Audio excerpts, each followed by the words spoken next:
Hello, ladies and gents. Welcome to CG Reacts, and this is US sacrifices a $32 million Reaper to gut Iran with a fatal Trojan trap. Alright, I heard about this in the past. Even Max Afterburner has talked about it. The US uses a Reaper drone as a bait. That's insane to me. Reaper is like one of the most advanced drone US has. It's a replacement of Predator. I didn't even know that before. I thought it was like different type of drone. But no, it's advanced version of Predator. America's like, Predator, yeah, Predator hunts you down. This is much bigger than that. This comes for your soul. It's a Reaper drone. So, I mean, it makes sense. No humans involved. If $32 million Reaper goes down, it goes down. I mean, US have money, right? So, it's perfect bait to use. But yeah, it's going to be interesting. Let's watch one. The Strait of Hormuz, 12 miles off the coast of Keshem Island. Imagine spending $32 million on a flying eye only to have a missile turn it into burning magnesium. That's exactly how the morning started. An Iranian three-corded missile system is just sending a supersonic interceptor screaming toward an MQ-9 Reaper drone. The MQ-9's wings snapped, and the Navy's primary eye in the sky turned into wet trash. By the way, this is not a lie. I know people will be like, oh, AI information, this and that. No, this is not a lie. There are tens of Reaper drones that have been shot down in this epic fury in past 6 months. No other American craft or anything even come close to having this kind of a casualty rate. Only thing that makes sense is that they were using as a bait. Otherwise, there won't be this level of disparity. Crash in the black water below. But the Iranians weren't done playing. 20 miles away, a U.S. Navy FA-18 Super Hornet was flying a solo patrol. The moment the drone vanished, a second Iranian Sayed-2 missile was off the rail, locked onto the jet's engine heat. If that missile gets within 150 feet, its 440-pound fragmentation warhead will shred the jet like a giant shotgun blast. The pilot slams the stick into a 9G maneuver, while his onboard ALQ-214 jammer screams electronic noise at the missile's brain. The missile loses its lock and detonates a safe half-mile away. Then the part that makes zero sense. The U.S. Navy just turns around. The entire carrier strike group is ordered to back off 150 miles. Iranian commanders are probably high-fiving and ordering a victory dinner right now. So the question is, what's really happening? While the U.S. fleet is busy backing off, the Iranian military is working overtime. They are building what they call the super bunker, deep inside the limestone cliffs of Keshem Island. Satellite imagery shows dozens of Fateh 110 ballistic missiles being trucked into tunnels. But the reconstituted radar is the scary part. Normally, a radar sends out a beam of energy and that energy bounces off a plane and comes back. But a passive radar just listens to the background noise of civilian radio and TV signals. But instead of calling for a ceasefire, the U.S. decides to throw a punch. The order goes out to the USS Philippine Sea, a guided missile cruiser. A flight of 6 BGM-109 Tomahawk cruise missiles screams into the air. Their target is the main entrance to the Keshem Island bunker. But then, the first big plot twist. By the way, I would have called BS on that, but it's not. I've researched it a bit. US have this like a mentality, tactic, I don't know how to say this, that they're using F-35 or a Reaper, they find the coordinates of something, then back off and send Tomahawk, take thing down, because Tomahawk basically has close to no error rate. Once you launch Tomahawk, it's probably going to take it down. Why do they do that? Because everything else involves some kind of a jet, right? A HARM missile or some other type of cruise missile that you like throw from a jet or a bomber or something. US tries to like, okay, this is expensive, but it's the much safer option, so we can guarantee there is no casualty. So they just use this Tomahawk missile. And yeah, they've done that in the past 6-8 months. Not all the time, but a lot of the time. This is why you don't hear about any casualty rate when it comes to USA. It's not just about one versus one, like it's like some kind of a Street Fighter video game or something. No, this is tactics. This is like, like making sure how to, like do things. I don't know how to explain this, man. I don't know why I'm having a hard time finding words. But this is tactics in the end. It matters how you do things, not taking unnecessary risk. twist happens. As the Tomahawks cross the 12-mile line into Iranian territory, the super bunker pops up a hidden targeting radar for exactly 4 seconds, just long enough to give a final handshake to its interceptors. Suddenly, 4 Iranian Sayyad-3 missiles leave their rails. The Iranian missiles find the Tomahawks with terrifying precision. 4 massive fireballs erupt over the water. The 2 remaining Tomahawks make it to the cliffside, but they don't even scratch the paint. They hit the reinforced limestone entrance and detonate, but when the smoke clears, the bunker is perfectly intact. From over the horizon, the destroyer launches 2 SM-6 interceptors. The SM-6 is being guided by a data link from the P-8 Poseidon and the Skydio drones on the tanker. The destroyer is firing at targets it can't even see over the curve of the Earth, relying on a digital handoff.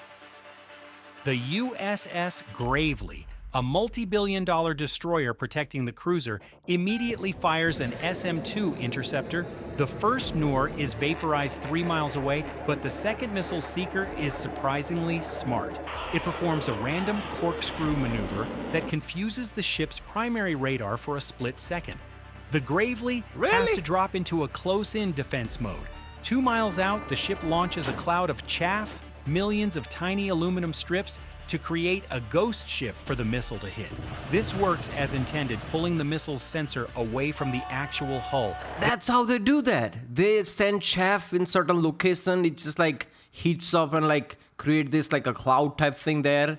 And that makes them think like, yeah, obviously it's metal. It's heated metal. That's what chaffs are. So it makes them think, oh, there's a ship there. Then the Phalanx CIWS shreds the Noor missile just 400 yards from the hull. The explosion is so close that the shockwave rattles the coffee mugs in the wardroom, but the ship is safe. Now comes the order that shocks every strategic observer. All units, withdraw to holding point Alpha. The carrier strike group turns its massive hulls and pushes out 150 miles. This looks like a total retreat. In the Iranian bunkers, they think they've won. But the US isn't running. They are clearing the area so they can listen to the background noise without their own ship's electronics interfering. While the fleet retreats, a single P-8 Poseidon surveillance plane is flying circles 50 miles away. Its crew is using an electronic intelligence suite to sniff the air. They notice something weird coming from a neutral Panama-flagged oil tanker named the Blue Star. The ship is sitting dead in the water, but its radio antennas are screaming with high-density military-grade encryption. The US waited for Iran to build their impenetrable mountain because they knew it was a decoy. Why use SNL's clip? All right. They were waiting for Iran to move the real brains of the system, the high-end computers and the command staff, onto a civilian tanker, thinking the US would never look there. Iran just spent $500 million on a fake mountain, only to have It's very easy to dupe USA. They don't know anything, right? Yeah, it's not like they used to things like this from Russia and all the different countries that they put sanctions on. a single US plane hear their heartbeat from 50 miles away. The US decides to poke the beehive. They sent in another MQ-9 Reaper drone. It's expensive bait, but the Navy needs to know if the restoration has moved. As the drone closes within 5 miles of the tanker, the first shocking plot twist of the morning happens. The super bunker in the mountain, the one that supposedly has all the missiles, stays completely dark, not a single launch. Oh, this is a terrible sight, man. Look at that. This captures the feeling and emotion, right? Imagine you walking around this thing and your entrance just collapses because US had just dropped a bunker buster or something, small diameter bomb to seal the entrance. And now you're stuck in this cave. And this is how it looks. You know when the people say like there are worse fate than death, this is probably one of those. Launch. Instead, a hidden hatch on the deck of the Blue Star slides open like a sunroof on a luxury car. A single Iranian Sayyad-2 missile screams out. In the time it takes to snap your fingers, the MQ-9 Reaper drone is gone. The drone didn't even get a chance to bank, but the Navy got exactly what it wanted. They just realized the mountain base was a $500 million theatrical prop. Iran didn't restore their systems underground. They turned a neutral oil tanker into a mobile floating missile battery. The US Navy goes into a total electronic blackout. Out of the darks, 4 MH-60R Seahawk helicopters drop to just 15 feet above the water. The Seahawks scream toward the Blue Star at 140 miles per hour. As the helicopters pass the ship's stern, they deploy a swarm of Skydio X 2D micro drones. These are autonomous scouting tools that weigh less than a laptop. These micro drones fly with pinpoint accuracy, guided by AI to the Blue Star's massive satellite communication domes. They don't try to hack the software. They simply hover inches away from the ship's antennas and deploy a high-gain electronic injector. Okay, I keep saying that, and obviously some of you think, why are you saying it like this? How am I wrong? This is like fighting aliens.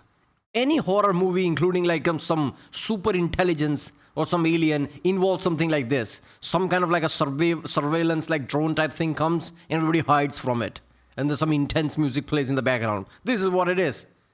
It's literally scanning. Whoever's on the board is probably hiding right now. The Navy just used the micro drones to flood the ship's receivers with a data loop, replaying the exact signal interference the ship's own systems would produce during a catastrophic hardware failure. It's like putting a megaphone next to a person's ear and playing a recording of their own house alarm. Inside the tanker's cargo hold, the U.S. finally sees the real restoration via the drone's high-definition thermal sensors. Its 20 Fate 110 ballistic missiles sitting on hydraulic tilt rails. At 3,000 miles per hour, these are the delete keys Iran intended to use on the U.S. fleet. But when the technicians see their screens freeze and their control panels turn red because of the drone's signal injection, they panic. Their diagnostic tools tell them the U.S. has bypassed their air-gapped security and is about to trigger a remote launch or download their entire intelligence database. The Iranian command on the coast makes a rational but brutal decision. They would rather sink their own mobile base and kill their own people than let the U.S. have the technology. They launched 2 Noor anti-ship missiles from the Keshem Island cliffs, targeting their own tanker, but the U.S. fleet 150 miles away was never retreating. The USS Gravely identifies the launch signatures on... This is the dark reality of fighting IRGC right now. This is why America takes steps, thinks about it, how to do it by like 10 times before they do anything. Because you don't want to news something like, oh, Iran blew up their own people in thousands just so Americans doesn't do something. You don't want that news breaking, right? That's just effed up, man. On the coast instantly. Because the P-8 Poseidon was already watching the tanker, the fleet didn't have to wait for the missiles to pop up on their own radar. They had a head start. From over the horizon, the destroyer launches 2 SM-6 interceptors. The SM-6 is being guided by a data link from the P-8 Poseidon and the Skydio drones on the tanker. The destroyer is firing at targets... and the satellite and many other things. Yeah, it's literally the whole system, right? That is what Aegis is. Can't even see over the curve of the Earth, relying on a digital handoff. The SM-6 catches the Iranian missiles just 500 yards from the Blue Star. The explosions are so violent they blow the windows out of the tanker's bridge. But the ship and the data the U.S. is currently downloading via the micro drones is still intact. The U.S. waited for Iran to restore their perfect system just so they could force the enemy to panic. Now the U.S. has the Iranians boxed in, and the erasure is only 1 click away.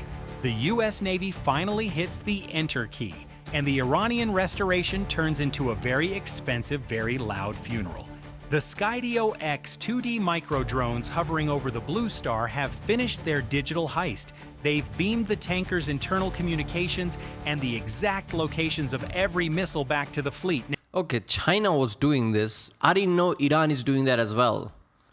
Using cargo ships and using containers as like a missile batteries. It would make sense China would give them that, slip them in. Now, they switch roles. Each drone locks its high-resolution camera onto the open missile hatches and switches on a coded laser, a death dot, invisible to the naked eye. From just 3 miles away, the MH-60R Seahawk helicopters catch the signal. They launch a flight of AGM-114 Hellfire missiles. Guided by the death dots provided by the micro drones, the Hellfires fly straight down the tanker's open hatches and slam directly into the exposed Fateh 110 ballistic missiles. Remember, these are solid fuel rockets. You can't put them out once they start. It's essentially a 30-foot-long block of high-energy rubber. The moment the Hellfire warheads detonate inside that steel hold, the physics of the room change. The rocket fuel ignites all at once. The Blue Star stops being a ship and starts being a volcano. The explosion is so massive it shatters the 1,000-foot steel hull like it was made of thin glass. Every restored command van and every specialized technician on that ship vanished in a chemical sun. But the U.S. isn't done. While the tanker is still burning, the Navy heads for the super bunker on the coast. The retreating fleet 150 miles away was a lie. They were actually clearing the electronic noise so their satellites and the P-8 Poseidon could get a perfect synthetic aperture radar map of the mountain. This is the real reason the U.S. waited. During the ceasefire, they watched Iran truck in thousands of tons of concrete and steel. By using high-resolution ground-penetrating sensors, This is what I think is happening right now, right? Because otherwise this pause doesn't make sense. Literally, like, CENTCOM said this, like, we're done. What you want me to do? There are no targets left. Do you want me to pick up things one by one now? Attack any houses or any buildings that we think is IRGC related? Otherwise, they're just hiding there. There's no way to find anything. We already we weed out like 90% of things. Those 10% is near impossible to find. What you want me to do? That's what CENTCOM is saying. So I think this pause is for that. So they move something, they do something, so there are more targets. Otherwise, how is US going to attack? US can't just willy-nilly bomb things and risk hurting civilians. If there is one country that is under microscope all the time, is US military. Any mishap and that's it, right? I think that's what's happening. they identified the structural stress points. They found the specific limestone pillars and support arches that were holding the weight of the entire cliffside. Now, the F-35 Lightning II jets arrive. They release a flight of GBU-31V3/B penetrator bombs. The bombs hit the super bunker exactly on those calculated weak points. The U.S. identified the 3 limestone pillars holding the whole thing up and knocked them out. The weight of the mountain itself does the work, crushing the restored drone labs and missile racks into a layer of dust thinner than a pancake. The U.S. waited for Iran to finish the restoration because a finished bunker is a rigid, brittle structure. They let Iran spend $500 million building a tomb, and then they provided the door. Before you go, one thing about the MH-60R Seahawk used in this mission that most people get wrong. Everyone talks about its torpedoes, but its most terrifying tool is actually the ALQ-S210. It's a sensor suite so ridiculously sensitive that it can detect the electronic hum of a single unshielded laptop computer from 5 miles away, even through a steel ship's hull. I mean, that's for submarine detection, right? The Iranian commanders thought they were invisible because they were hiding under 6 inches of steel in a neutral ship. To the Seahawks, they were glowing like a neon sign in a dark alleyway. Look, man, thinking that you can hide from USA is kind of stupidity. By now, you should know, like, they're making AI who mimics things that are like, YouTube is flooded with AI people, AI videos. Even YouTube having hard time detecting them. YouTube is just willy-nilly stapling, oh, this is AI, when there's something is not AI. And not saying something is AI when it is, right? Max Afterburner is one of those people who are getting screwed by this. Too many... let's just say Max Afterburner inspired channels. So, you know, like, this is the level of tech we're talking about. You think US military doesn't have something to, like, detect you, go around whatever defenses you have? That's just insane. No, don't even try to fight that. Try to avoid that. That's how you do something. Otherwise, you won't win. Man, this is insane. Like, using, like, Reaper as, like, a bait. I think bait element is happening right now. So US have more targets. That is what this pause is. Otherwise, it doesn't make sense to me. Why would you have a pause after all this bombing? And Trump is still saying, oh, you can't make deals with those people. That is his tune. Whenever he has this tune, he just wants to bomb them. But right now, he's pausing, which tells me they're trying to find targets.